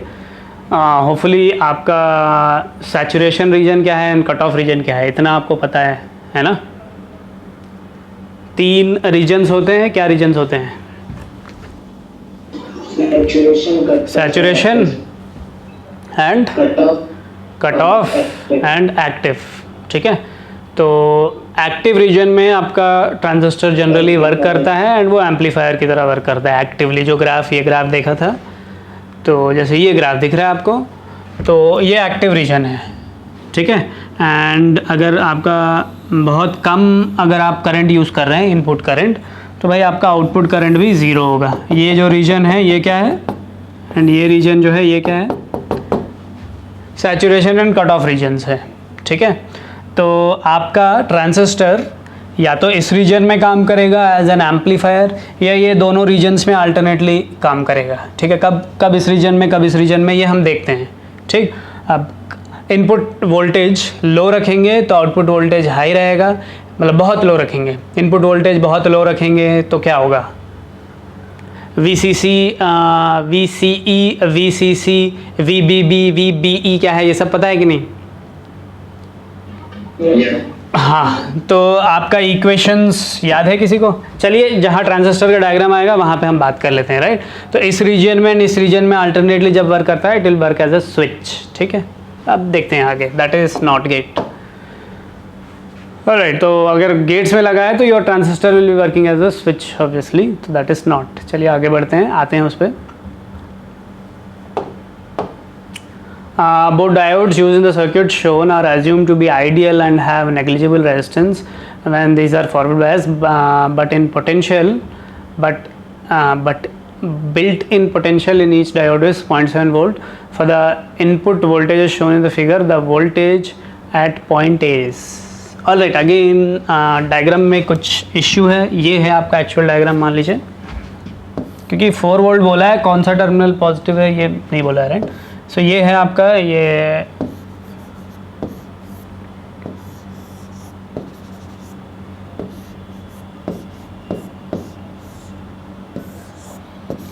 12 वोल्ट आप लगा रहे हैं, ये 4 वोल्ट लगा रहे हैं। इस पर्टिकुलर पॉइंट पे पोटेंशियल क्या होगा, दैट इज़ द क्वेश्चन, क्या होगा? एंड इनफैक्ट अगर ये रेजिस्टेंस दिया है तो आप ये करंट भी बता सकते हैं कि कितना होगा। वैसे क्या होगा इस पॉइंट पे पोटेंशियल? ये 12.7 है बाय द वे। एंड एक दोनों डायोड सिमिलर है, सर्क्यूट भी सिमिलर है, तो भाई कौन सा बैटरी डोमिनेट करेगा? ये वाला डोमिनेट करेगा। तो इसके अक्रॉस अगर ये 0 मान लेते हैं, 0, तो ये पूरा लाइन 0, तो यहाँ पे 4 वोल्ट है, यहाँ पे 12 है, ठीक? तो 12.7 वोल्ट ड्रॉप हो रहा है फॉरवर्ड बायसिंग में, तो भाई यहाँ पे क्या वोल्ट होगा? ये बैटरी डोमिनेट करेगा, एज्यूम कर लेते हैं, बाकी सारी चीज़ें बैठ जाएंगे ऑटोमेटिकली। तो इस पॉइंट पे वोल्टेज क्या होगा? 12 वोल्ट होगा। अगर करंट निकालना होता तो 12/R कर लेते, आ जाता आपका, ठीक? तो भाई इसमें कितना करंट है? कौन सा हाई वोल्टेज है? ये हाई वोल्टेज है, ये लो वोल्टेज है। तो ये किस में है फिर? ये रिवर्स बायसिंग में है। इसके अक्रॉस पोटेंशियल क्या होगा? पूरा का पूरा जो डिफरेंस है ना, कितना है? 8 वोल्ट इसके अक्रॉस डिफरेंस है। रिवर्स बायसिंग में आपका रेजिस्टेंस वेरी लार्ज हो सकता है, राइट? समझ में आ गया? तो आंसर इज़ 12। बाकी सब भी बता सकते हैं जो भी पूछा हो। अगर यहाँ पे कोई क्वेश्चन में पूछता है कि भाई यहाँ पे एक आइडियल वोल्ट मीटर लगा रहे हैं, तो what is the potential difference across it, that will be 8। Reverse biasing में करंट 0 ही रहेगा, आप चाहे कितना भी वोल्टेज बढ़ा लें, राइट, बस ब्रेक डाउन नहीं होना चाहिए। किसी को डाउट इसमें? कहीं कुछ पूछ रहा है? सर अगर 4 की तरफ से देखेंगे तो सर 4 वोल्ट हो जाएगा। 4 की तरफ से देखेंगे तो 3 पॉइंट क्या होगा? यस सर 3.3 होगा, राइट। लेकिन आप खुद बताइए, हायर वोल्ट वाला बैटरी डोमिनेट करेगा कोई भी बाकी पूरा आइडियल है, सिमिलर सर्क्यूट है, 2 डायोड से सिमिलर है, 2 बैटरीज हैं, सेम पोलैरिटी में लगे हुए हैं, तो भाई क्या होगा, कौन सा डोमिनेट करेगा? ऑब्वियसली ये वाला डोमिनेट करेगा ना। तो ये इसको फॉरवर्ड बायसिंग कर देगा तो ऑटोमेटिकली ये रिवर्स बायस हो जाएगा, राइट। ऑलराइट, चलिए आगे नेक्स्ट। फिर से very similar Zener diode question है, एक के बजाय 2 लगे हैं, क्या फ़र्क पड़ता है, आगे बढ़ते हैं। ये भी जेनर डायोड का है। ओके, यहाँ पे बात कर लेते हैं वो स्विच सबकी। यहाँ पे क्वेश्चन पहले सॉल्व कर लीजिए। देखिए question, a common emitter amplifier, common emitter amplifier, emitter ही रहेगा कॉमन हमेशा आपका, build using an NPN transistor is shown in the figure. If DC current gain is 250, यानी कि बीटा का वैल्यू 250 है। आरसी देखिए वो आउटपुट, ये आपका आउटपुट सर्क्यूट है ना, output circuit, input circuit, right, B वाला इनपुट एंड नॉर्मल एम्पलीफायर के केस में आपका ये आईसी जो है आपका आउटपुट कैरेक्टरिस्टिक करंट होता है, आईबी आपका इनपुट कैरेक्टरिस्टिक करंट होता है। तो इसको डायग्राम को थोड़ा मॉडिफाई कर लेते हैं, पहले इस क्वेश्चन को कर लेते हैं। What is the minimum base current required for saturation. अच्छा, तो भाई क्वेश्चन आ ही गया है, तो इसी में आपको वो भी समझना होगा कि भाई सैचुरेशन क्या है एंड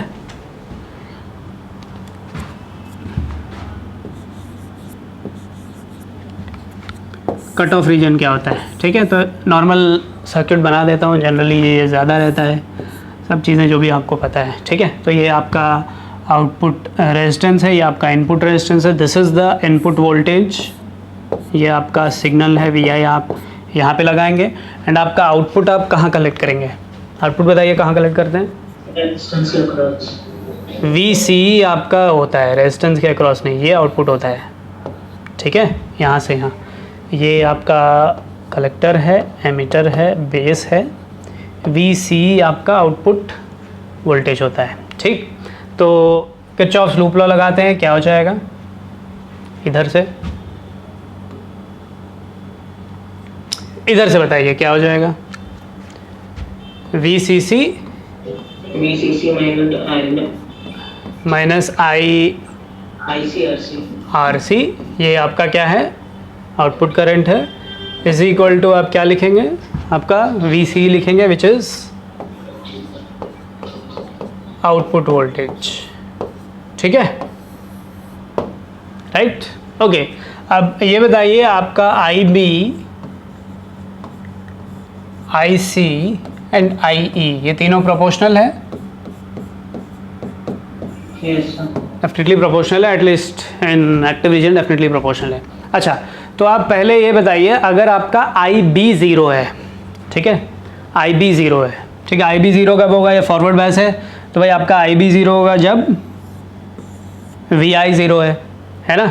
तो when V I is 0 that means I B is 0, तो भाई आई बी 0 होगा तो आई सी क्या हो जाएगा? आई बी 0 है तो आई सी क्या होगा? ये भी 0 हो जाएगा, सब 0 है ना, अल्फ़ा बीटा तो है ही, तो भाई अप्रॉक्सीमेटली 0 हो जाएगा या ऑलमोस्ट नेग्लिजिबल रहेगा। आई सी भी 0 हो जाएगा, आई बी 0, आई सी 0, तो भाई आपका ये जो ग्राफ में ये वाला रीजन है, यहाँ पे ये वाला रीजन की हम बात कर रहे हैं, ठीक है, आया समझ में? राइट। अब बीच में आपका यहाँ पे आउटपुट वोल्टेज की बात करते हैं। आउटपुट वोल्टेज देखिए क्या हो जाएगा? आई सी 0 है तो आपका आउटपुट वोल्टेज किससे बराबर? मैक्सिमम वी सी सी के बराबर, right, V C C maximum, ठीक है। देखिए input voltage 0, output voltage V C C के बराबर, राइट। वैसे अगर आपको ग्राफ याद है, इनपुट आउटपुट कैरेक्टरिस्टिक ग्राफ कैसे रहता है? ओके, सारी चीज़ें याद रखना है भाई, आपको याद रखना ही पड़ेगा। VCIC इनपुट आउटपुट का ग्राफ, या भाई इसको आउटपुट बना लेते हैं, इसको इनपुट बना लेते हैं। कैसे रहता है ग्राफ? V इनपुट 0 अभी देखा है ना, V इनपुट 0 तो V आउटपुट क्या है? मैक्सिमम है। जब आप भाई करंट वोल्टेज को धीरे धीरे इंक्रीज करेंगे, मतलब थ्रेशोल्ड तक गया भी नहीं है वो, ठीक है, तो धीरे धीरे इंक्रीज करेंगे तब भी IB IC क्या होंगे? ऑलमोस्ट 0 ही होंगे, right. So this region is cut off region, ठीक है। फिर आपका क्या हो जाएगा, जैसे जैसे आप जब आपका PN मतलब इनपुट जो टर्मिनल है वो फॉरवर्ड बायसिंग हो जाएगा एंड आउटपुट टर्मिनल जब रिवर्स बायस होगा तो भाई आपका क्या हो जाएगा, जैसे जैसे मैं वोल्टेज बढ़ाऊंगा तो ये क्या होते जाएगा? लीनियरली ऐसे घटेगा। ये रीजन को क्या कहते हैं? एक्टिव रीजन कहते हैं, ठीक है। एंड जब आप इनपुट वोल्टेज को बहुत ज़्यादा कर देंगे तो IB एंड IC के पीक वैल्यूज़ आ गए तो आपका VCC क्या हो जाएगा उस केस में, या VCE क्या हो जाएगा?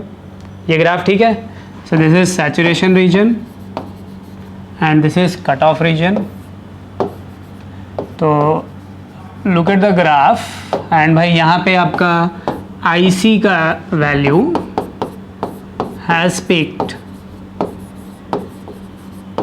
ठीक है। ये ग्राफ वैसे आपने देखा होगा, इंपॉर्टेंट ग्राफ है, सीधा ग्राफ भी आया है आई थिंक एक बार जेई में, पुराना कोई पेपर में, ठीक है। एनीवे NCERT में ग्राफ दिया है, आपको याद रखना है। NCERT में जो चीज़ें दिया है एग्जैक्टली सेम चीज़ें सब कुछ याद रखेंगे तो काफ़ी है, राइट। तो यहाँ पे देखिए क्या है essentially, input voltage 0, output voltage maximum, right. And यहाँ पे देखिए input voltage maximum and output voltage क्या हो गया? 0 हो गया, क्योंकि आउटपुट वोल्टेज अगर आपने देखा है इक्वेशन क्या है आउटपुट वोल्टेज का, VCC minus IC into R, ठीक है। तो भाई अगर आपका रिवर्स बायसिंग में ये पर्टिकुलर करंट अगर बहुत ज़्यादा हो जाएगा तो क्या हो जाएगा? तो V आउटपुट ऑलमोस्ट 0 हो जाएगा and that region is called as saturation region. बल्कि ये नेगेटिव अगर आ जाता है तो आप कह सकते हैं कि वो फॉरवर्ड बायसिंग हो जा रहा है। एनीवे समझ में आ गया, राइट। तो सैचुरेशन रीजन में क्या होता है आप बताओ? अगर कह रहा है कोई क्वेश्चन में सैचुरेशन रीजन आ रहा है तो what is happening? Output voltage 0। Output voltage 0। अगर कोई कह रहा है कट ऑफ रीजन तो output input voltage 0, output voltage maximum which is equal to VCC, जो आप एक्सटर्नल जो वो बैटरी लगाएंगे। आ गया समझ में, राइट। तो अगर आप इस रीजन से सडनली इस रीजन में स्विच हो रहे हैं, फिर वापस इस रीजन से इस रीजन में स्विच हो रहे हैं, that is how your transistor acts as a switch. Alright, अब देखिए इस क्वेश्चन में, राइट, ये भी काफ़ी इंपॉर्टेंट क्वेश्चन है। कई जगह सैचुरेशन रीजन करके आता है, भाई सैचुरेशन रीजन क्या है अगर ये नहीं पता है तो ऑब्वियसली नहीं कर पाएंगे। तो my output is VCC minus IC into RC, ठीक। तो सैचुरेशन रीजन में ये किससे बराबर, अगर आपने स्विच पढ़ा है तो आपको पता है ये 0 कर देंगे। अब क्वेश्चन सॉल्व हो जाएगा इसी से। सैचुरेशन रीजन दिया है तो दिस ये दिया है इसका मतलब, तो ये फंडा अगर आपको पता है तो फिर क्वेश्चन सॉल्व हो जाएगा। अब ट्राई कीजिए, I think you should try on your own.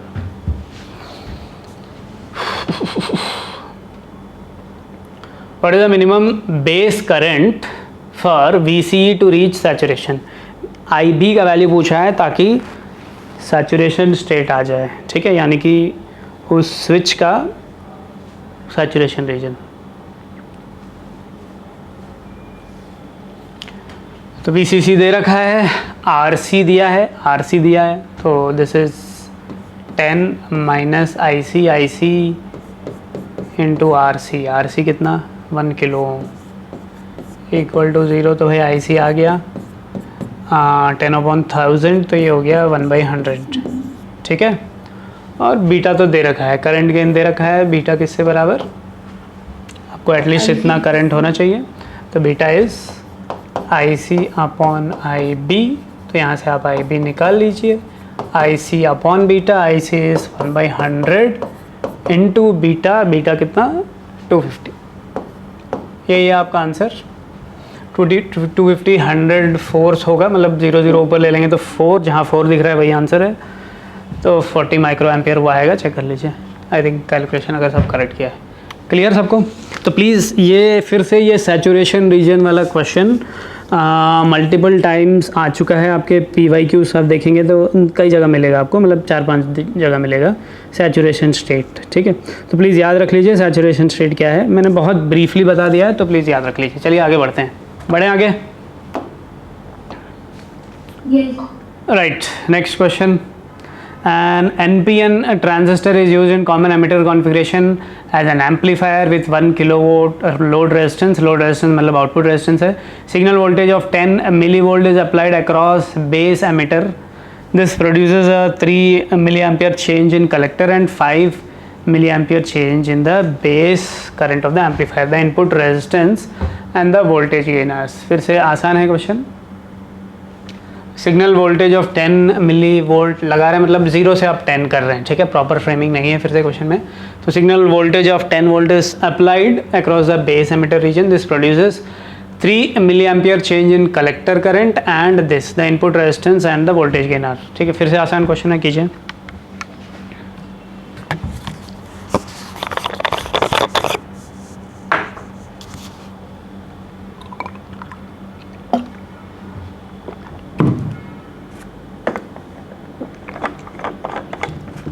Delta VI दिया है ना, याद रख लीजिए ये डेल्टा VI है।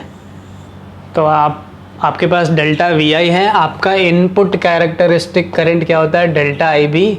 तो डेल्टा IB तो दिया हुआ है। ठीक है, तो डेल्टा IB क्या है, 3 milliampere change in collector and 5 microampere change in base.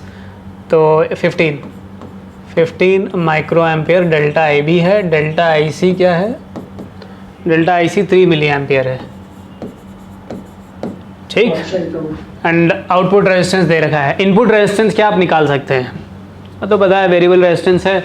अगर आपका डेल्टा V एंड वो भी पता है, तो delta V is 10 milliampere input characteristic voltage and भाई ये आपका इनपुट करंट है। तो रेजिस्टेंस आप निकाल सकते हैं, right. R equal to V/I नहीं, ऑब्वियसली डेल्टा V/, यहाँ से आपका R आ जाएगा।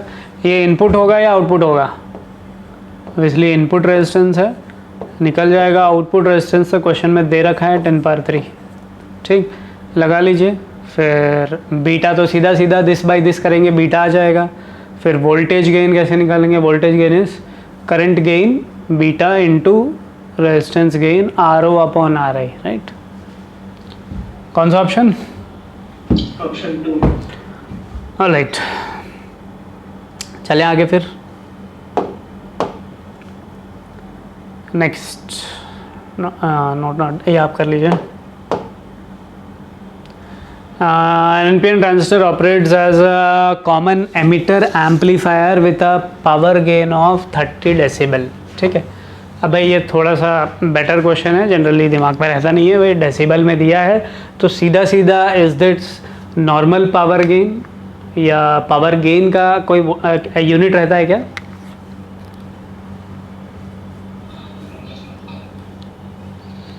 पावर आउटपुट बाय इनपुट होता है, राइट, जनरली वो। तो ऑब्वियसली यहाँ पे 30 डेसिबल दिया है, तो ऑब्वियसली आप डेसिबल का फॉर्मूला यूज़ करेंगे। 60 डेसिबल मतलब आप समझ रहे हैं वो 10⁻6 होता है। एनीवे, तो ये है 60 is equal to 10 log P output upon P input कर लेते हैं। ठीक है, इसी की बात कर रहे हैं। जैसे कि भाई साउंड का जो डेसिबल में जो यूनिट आता है, यहाँ पे वो पावर को डेसिबल में दे रखा है, तो फॉर्मूला इज सेम। तो 10 log PO/PI is equal to 60। तो यहाँ से आपका एक्चुअल पावर गेन आ जाएगा।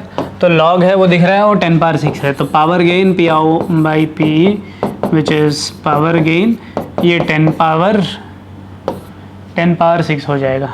ठीक, अब इनपुट रेजिस्टेंस दे रखा है, आउटपुट रेजिस्टेंस दे रखा है, तो आप पावर गेन को क्या करेंगे, beta square current gain into output upon resistance gain which is 10 kilo/100।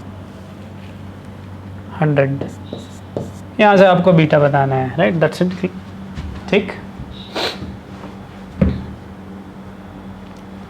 4 और 100 नीचे, तो उधर से 10, तो बेटा 100 आ रहा है ना। ऑलराइट, चलिए next. A message signal of frequency 100 megahertz and peak voltage is used to execute amplitude। ये तो कम्युनिकेशन का है, आगे बढ़ते हैं, वरना कर लीजिए आप। A message signal of frequency 100 megahertz and peak voltage 100 volt is used to execute amplitude modulation on a carrier frequency 300 gigahertz and peak voltage 400. The modulation index and difference between the two sideband frequencies, right? Side band frequencies क्या होते हैं? देखिए simple सी बात, amplitude modulation में या जो modulation हम लोग पढ़ते हैं उसमें आपका जो ओरिजिनल मैसेज सिग्नल है ये लो फ्रीक्वेंसी का होता है, 100 मेगाहर्ट्ज़, राइट। वॉइस ले देते हैं और भी कम होता है, 300 हर्ट्ज़, 3000 हर्ट्ज़ के रेंज में अपना नॉर्मल वॉइस का सिग्नल होता है, which can not be transmitted easily. तो आप इसको मॉड्यूलेशन करते हैं, कुछ प्रोसेस करते हैं जिससे भाई आप एक हाई फ्रीक्वेंसी में इस पर्टिकुलर सिग्नल को आप छुपा देते हैं, ठीक है। अब अगर आपका एम्पलीट्यूड मॉड्यूलेशन है तो आपका सिग्नल आप एम्पलीट्यूड में छुपाएंगे। अगर आपका फ्रीक्वेंसी मॉड्यूलेशन है तो भाई ये सिग्नल को आप फ्रीक्वेंसी में छुपाएंगे। अगर फेस मॉड्यूलेशन है तो आपका ये जो भी सिग्नल है आप इसको फेस में, वो फाई जो कांस्टेंट रहता है उसमें छुपाएंगे, राइट। तो फेस चेंज होते रहता है वो सिग्नल के हिसाब से, क्लियर। तो अपने सिलेबस में है एम्पलीट्यूड मॉड्यूलेशन। तो एम्पलीट्यूड मॉड्यूलेशन में आप सिग्नल को एक वेरी हाई, देखिए कैरियर फ्रीक्वेंसी गीगाहर्ट्ज़ है, राइट। तो हाई फ्रीक्वेंसी पे आप भेजते हैं, तो एसेंशियली आपका एम्पलीट्यूड मॉड्यूलेशन में ये आपका मॉड्यूलेटिंग सिग्नल है साइन ओमेगा एम टी। आप इसको आपका कैरियर सिग्नल का एम्पलीट्यूड में हाइड करते हैं एंड जो ट्रांसमिशन होगा वो हाई फ्रीक्वेंसी का होगा, राइट। तो आपका ओरिजिनल सिग्नल ये है एंड आपको ये सिग्नल ट्रांसमिट करने में बहुत प्रॉब्लम होती है, बिकॉज नॉर्मली आपके सिग्नल्स लो फ्रीक्वेंसी के होते हैं, ट्रांसमिशन हाई फ्रीक्वेंसी पे आसान हो जाते हैं। उसके 3 पॉइंट्स हैं, ऐसा क्यों अब आपने पढ़ा होगा, ठीक है। एनीवे, तो ये वाला सिग्नल से आप मॉड्यूलेट करते हैं एंड फाइनली जो सिग्नल आएगा ये मॉड्यूलेटिंग सिग्नल है, ये कैरियर सिग्नल है, एंड इन दोनों को कुछ भी मॉड्यूलेशन वाला प्रोसेस करके you will use square law device and then you will use band pass filter, वो सब करके अब फाइनली ये सिग्नल निकालते हैं, ठीक है। तो भाई इसमें क्या क्या फ्रीक्वेंसीज होंगे? एक तो भाई देखिए ए सी इंटू साइन ओमेगा सी, ये तो ओमेगा सी वाला यानी कि कैरियर फ्रीक्वेंसी का तो रहेगा ही रहेगा सिग्नल। और क्या होगा सिग्नल? देखिए इसमें एक साइन ए साइन बी वाला टर्म दिख रहा है आपको, दिस इंटू दिस करेंगे तो साइन ए साइन बी टर्म आएगा। तो साइन ए साइन बी को जब आप खोलेंगे तो क्या है, मतलब साइन ए साइन बी कहाँ से आएगा? साइन ए प्लस बी प्लस साइन ए माइनस बी करेंगे तो 2 साइन ए साइन बी आ जाएगा, या कॉस ए प्लस बी मान लीजिए, cos A plus B minus cos A minus B, या cos A minus B minus cos A plus B कर लीजिए। तो भाई वहाँ पे आपको दिख रहा है एक ए प्लस बी वाला टर्म, एक ए माइनस बी वाला टर्म। तो omega C plus omega M वाला टर्म, उसका जो फ्रीक्वेंसी होगा omega C plus omega, and omega C minus omega वाला टर्म, इनको साइड बैंड फ्रीक्वेंसीज कहते हैं एंड ये कैरियर फ्रीक्वेंसी है। तो आपका जो मॉड्यूलेटिंग सिग्नल है उसमें ये 3 फ्रीक्वेंसीज होते हैं एंड इसको आप ट्रांसमिट करते हैं। ट्रांसमिट करने के बाद फाइनली आपका जो ओरिजिनल फ्रीक्वेंसी है वो आप एक्सट्रैक्ट करते हैं by some process which is called as demodulation. Anyway, तो यहाँ पे क्या चाहिए हमको? यहाँ पे क्या है? यहाँ पे क्या पूछा है? ये साइड बैंड फ्रीक्वेंसीज पूछा है, बल्कि साइड बैंड फ्रीक्वेंसीज नहीं पूछा है, डिफरेंस पूछा है। तो भाई डिफरेंस कितना है इन दोनों में? F C plus F M, F C minus F M, difference is 2 FM, right. तो answer is 2 FM, that is 2 into 100 megahertz ना। तो आंसर इज 200 मेगाहर्ट्ज आपका, ये इसको बैंडविड्थ कहते हैं। फॉर अ पर्टिकुलर चैनल इतना बैंडविड्थ अलॉट होता है फॉर सिग्नल प्रोपगेशन, राइट। तो 200 मेगाहर्ट्ज कहाँ पे दिख रहा है आपको? ये रहा 200 मेगा ना, और भी है, ये भी है। ऑलराइट, दूसरा क्या बोल रहा है? मॉड्यूलेटिंग इंडेक्स पूछ रहा है। Modulating index obviously less than 1 होता है, वहीं से आप मार्क कर सकते हैं। वैसे मॉड्यूलेटिंग इंडेक्स क्या होता है? AM/AC। तो भाई ये 100 वोल्ट है, मतलब एम्पलीट्यूड ना, मैक्सिमम वोल्टेज यहाँ पे आपका सिग्नल वोल्टेज के टर्म्स में आप ट्रांसमिट कर रहे हैं।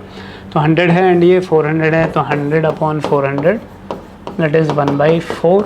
तो आइडियली आपका मॉड्यूलेटिंग इंडेक्स लेस देन 1 ही होता है फॉर नो नॉइज़, राइट, या नॉइज़ को मिनिमाइज करने के लिए। एनीवे चलिए आगे बढ़ते हैं, nothing to do with today's class, let us move to the next question. Right, again ये आपका नॉर्मल है, फिर ये भी आप देख लेंगे। राइट, इस क्वेश्चन में देखिए, the transfer characteristic curve of transistor having input and output resistors 100 ohm and 1000 ohm, the power and voltage gain. अच्छा भाई, ये IC IB का स्ट्रेट लाइन ग्राफ दिया है, IC प्रोपोर्शनल टू IB वाला। रेशो निकालेंगे, IC/IB आ जाएगा, tan थीटा आप करेंगे तो डेल्टा IC/डेल्टा IB, बीटा आ जाएगा, बीटा इंटू रेजिस्टेंस गेन दे रखा है, आपका power gain and voltage gain अगर आपको चाहिए ये सब आ जाएंगे, राइट। तो बेसिकली यही है ना, आपको सैचुरेशन क्या है, मतलब ट्रांजिस्टर का जो पूरा प्रोसेस है, 3 different parts, saturation and cut off, वहाँ पे आपका ट्रांजिस्टर स्विच की तरह यूज़ करेगा, and then you have this active region where you will use all those alpha beta gamma, ये सारी चीज़ें आप यूज़ करके आप IC IB ये सारी चीज़ें आप निकाल सकते हैं, ठीक है। तो दैट्स इट, ये वही है। फिर से आप इस पर्टिकुलर ग्राफ का स्लोप निकालेंगे तो करंट गेन आ जाएगा। 3 फार्मूले हैं, राइट, 1/α = 1/β + 1, एक ये फार्मूला, फिर वोल्टेज गेन, फिर current gain. That's it, this is all you require to solve a numerical, ठीक है। Next, mobility of electrons. अच्छा, मोबिलिटी ऑफ इलेक्ट्रॉन्स क्या होता है, फार्मूला लिखा होगा ना, I करंट, IH का करंट, I इलेक्ट्रॉन का करंट, क्योंकि भाई current of electron current and hole current दोनों होंगे ना यहाँ पे। मोबिलिटी, अच्छा दे रखा है इस क्वेश्चन में, डेफिनेशन दे रखा है, मोबिलिटी ऑफ इलेक्ट्रॉन इन, वैसे हो सकता है ना दिया हो, इस क्वेश्चन में दे रखा है, mobility of electrons in a semiconductor is defined as ratio of drift velocity to the applied electric field. Anyway, if a n-type semiconductor, the density of electrons, number of electrons per unit volume small n, वही दे रखा है, and mobility is this much, then resistivity क्या करेंगे, mobility से resistivity कैसे निकालेंगे। जैसे आप J लिखते हैं, J is equal to current NEAVD होता है, अपॉन एरिया करेंगे NEVD, ठीक है। ये आपका करंट डेंसिटी है, आपको कोई फार्मूला स्पेशली याद रखने की ज़रूरत नहीं है, जो फार्मूले आपको पता है ऑलरेडी वहीं से निकल जाएगा। Is equal to conductivity into electric field लिखते हैं, करेक्ट। तो देखिए भाई, कहीं से आप यहाँ पे आपका कंडक्टिविटी आ जा रहा है कि नहीं आ जा रहा है, उधर जाएगा तो क्या हो जाएगा, NEVD/E ना, VD/E इज़ व्हाट, म्यू, ठीक। अब भाई अगर आपका कंडक्टिविटी या रेजिस्टिविटी ऑफ इलेक्ट्रॉन्स निकालना है तो वो इलेक्ट्रॉन्स का लगा लेंगे, होल्स का ये नंबर ऑफ होल्स अलग रहेगा, मोबिलिटी भी अलग रहेगा होल्स का, ठीक है। तो मोबिलिटी होल्स का ज़्यादा रहता है या इलेक्ट्रॉन्स का, इलेक्ट्रॉन्स का, ऑब्वियसली इलेक्ट्रॉन्स का, राइट, बिकॉज होल्स का मोशन मतलब क्या। अच्छा, होल्स का जब मोशन की बात करते हैं तो एक्चुअली क्या मूव करते हैं होल्स में, इलेक्ट्रॉन्स ही मूव करते हैं। लेकिन जब आप नॉर्मल इलेक्ट्रॉन्स का मोशन की बात करते हैं, those are free electrons, and जब भाई आप होल्स का मोशन बात करते हैं वो बॉन्डेड इलेक्ट्रॉन, राइट, उधर वाला बॉन्ड इधर शिफ्ट होता है, that is what motion of hole is, है ना। एंड होल इलेक्ट्रॉन का मोशन को ऑपोजिट डायरेक्शन में जाता है, लेकिन उसको इलेक्ट्रॉन का स्टडी की तरह नहीं करेंगे, अलग से करते हैं, बिकॉज भाई बिहेवियर पूरा अलग होगा, because that is motion of a bonded electron, right. Anyway, तो सीधा ये फॉर्मूला यूज़ करना है, ठीक है। तो क्वेश्चन में क्या दे रखा है, ये यहाँ से कंडक्टिविटी आ जाएगा, 1/कंडक्टिविटी करेंगे तो रेजिस्टिविटी आ जाएगा। तो क्वेश्चन में क्या दे रखा है, E तो आपको पता है, N दे रखा है, म्यू दे रखा है, राइट, N दे रखा है, एंड मोबिलिटी देखिए SI में ही दिया है, मोबिलिटी SI यूनिट में दिया है, वोल्ट सेकेंड, 1/वोल्ट सेकेंड, ठीक है। तो लगा दीजिए, कंडक्टिविटी आ जाएगा, फिर रेजिस्टिव आ जाएगा। ऑलराइट, आगे बढ़ते हैं। Silicon and germanium diodes start conducting at 0.3 and 0.7 in the following figure, if G diode connection are reversed, G को रिवर्स करेंगे, the value of V0 changes by, अच्छा वैसे by the way V0 absolute voltage है, क्योंकि यहाँ पे grounding किया है तो ये 0 है, ये +12 है। तो भाई यहाँ पे जो वोल्टेज होगा वो कैसे चेंज होगा अगर आप जर्मेनियम डायोड को रिवर्स करते हैं। अच्छा, पहले अगर जर्मेनियम डायोड दोनों germanium and silicon forward biased है, राइट। ऑब्वियसली डिफ़ॉल्ट है कि भाई हर पार्ट ऑफ उसमें रेजिस्टेंस तो रहेगा ही रहेगा। तो यहाँ पे आइडियली फिर से सम काइंड ऑफ यहाँ पे रेजिस्टेंस दिया होना चाहिए या यहाँ पे रेजिस्टेंस दिया होना चाहिए, डजेंट मैटर, नहीं दिया है लेकिन आप अज्यूम कर लेंगे। एनीवे तो भाई कौन पहले कंडक्ट करेगा, जर्मेनियम या सिलिकॉन? जर्मेनियम 0.3 पे हो जाएगा, सिलिकॉन 0.7 पे होगा। तो भाई ये पैरेलल कनेक्शन है, इसके अक्रॉस दोनों अगर फॉरवर्ड बायस है तो पोटेंशियल डिफरेंस क्या होगा? 0.3 वोल्ट ही होगा एंड पूरा का पूरा करंट इससे चला जाएगा, रिलीज रेजिस्टेंस पाथ से जाएगा इन अ वे। तो भाई इससे कोई करंट नहीं जाएगा। तो यहाँ पे वोल्टेज क्या होगा? This will not be conducting, this will be conducting. इससे भी करंट जाएगा लेकिन फॉरवर्ड बायस में आप देखते हैं ग्राफ बहुत नीचे रहता है फिर बढ़ता है 0.7 के बाद, तो बहुत कम करंट रहेगा, ठीक। मैक्सिमम करंट इससे जाएगा। एनीवे तो 12 है 0.3, तो यहाँ पे क्या हो जाएगा?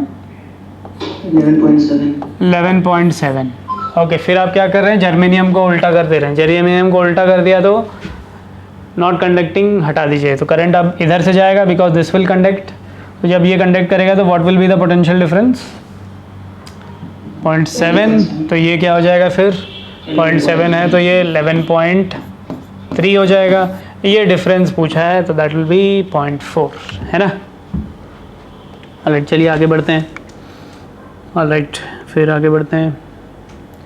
जेनर डायोड देखिए, स्टैंडर्ड क्वेश्चन बहुत जगह दिख गया है, लेकिन अभी देखिए 2021 का पेपर देख रहे हैं, 19 के पेपर्स देख रहे हैं, इसी में जेनर डायोड बहुत जगह आ गया है, राइट। तो वेरी इंपॉर्टेंट। अगेन फिर से very close, very similar question zener diode का ही। The circuit shown contains two ideal diodes, each with forward resistance of 100 if the battery is 6 volt. The current through the 100 ohm resistance. ये already कर चुके हैं अभी। D2 conduct नहीं करेगा, D1 conduct करेगा, उसके अक्रॉस पोटेंशियल ले लेंगे जो भी दिया है ना। सॉरी, रेजिस्टेंस दिया है तो रेजिस्टेंस ले लेंगे। तो 100 + 150 + 50 कितना हो गया? 300 रेजिस्टेंस हो गया, करंट 6/300 हो जाएगा, ठीक है। नेक्स्ट,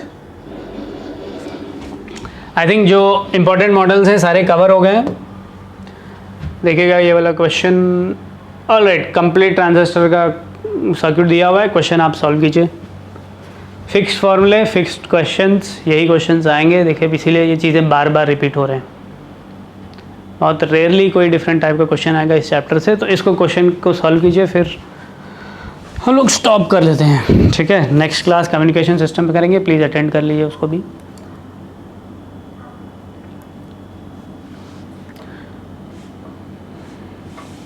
अगर किसी का कम्युनिकेशन सिस्टम नहीं हुआ है या उसमें कोई डाउट है तो आप पहले ही मुझे मैसेज कीजिए। कम्युनिकेशन सिस्टम हमारे बैच में हुआ ही नहीं। Yes sir. ठीक है, अगर बैच में नहीं हुआ है तो आप बाद में देख लीजिएगा video.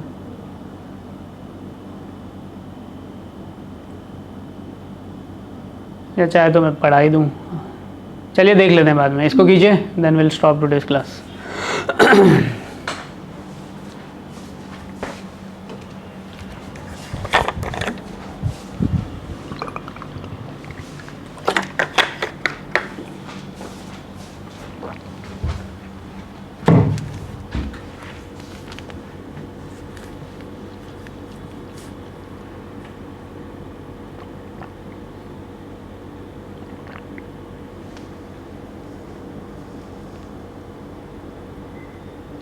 The figure given VVV supply can vary from 0 to 5 volt. VCC this, beta is this, R is this, RC is this, VB is 1 volt. The minimum base current and अरे ये तो फिर से वही क्वेश्चन हो गया जो किया है ना सैचुरेशन वाला। चलिए करिए, आंसर बताइए फटाफट।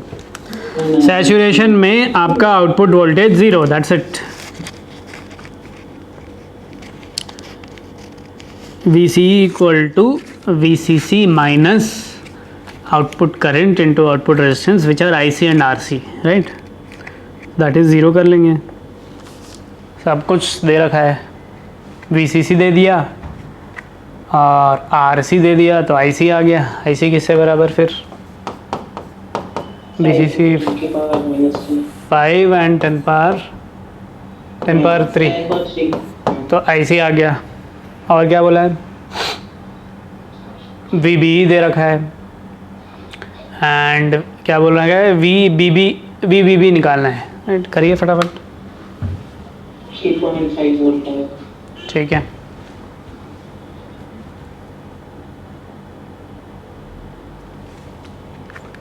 फिर से वही करेंगे बीटा का डेफिनेशन से, आई सी अपॉन आई बी। तो यहाँ से भाई आपका आई बी निकल जाएगा, आई सी अपॉन बीटा, आई सी निकाला है आपने 5 × 10⁻³ अपॉन बीटा। बीटा कितना दिया है, दिया है बीटा, कहाँ दिया है? Second information. ओके, दिया है 200। तो आई बी आ गया। फिर क्या करेंगे नेक्स्ट? किरचॉफ लूप लॉ ना। वी बी बी आपका इनपुट वोल्टेज है, V B B minus I B into R B minus V B equal to 0। Question में इसीलिए वी बी दे रखा है, राइट, वी बी 1 वोल्ट करके।